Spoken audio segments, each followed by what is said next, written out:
Port Talbot's called many things, I guess. Like, so we call it Port Talbot. It's like a sexy name for the town. It's an industrial town. It's fairly big. It's sandwiched in between mountains and a coastline with gold sand. So yes, it's a cool place. Well, they were the first team that my dad took to watch when I was 4 years old, and it just kind of stuck with me. So yeah, I've been a Lido fan for 30 plus years now, and I don't think that'll ever change. Well, it's quite simple, really. The Blues have got style, and the Reds haven't. So it's a little bit like mods and rockers, I guess. Like, if you want to be mod, then you want to be cool. It's all about PTT.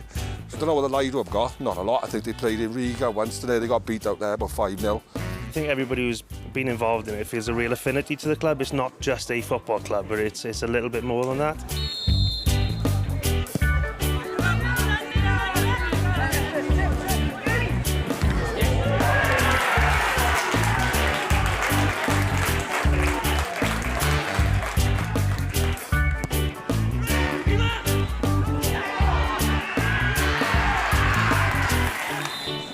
Port Talbot's quite a big town, right? But I mean, the two clubs are both in Sandfields East. They're only like 200 metres from each other, like, so that brought up a real intense rivalry. Well, it's always been quite intense. You know, every single club that has a rival on their doorstep has that little bit of a niggle with their rivals.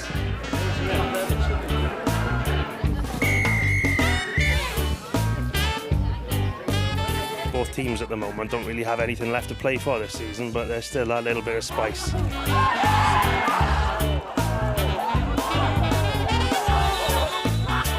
going to have a couple of fights now. It's all good. We just want the bragging rights at the end, because if we don't, I'm coming straight over here. I'll be straight out to that stadium. If we win, I'll stay over there, innit? So, fingers crossed, eh?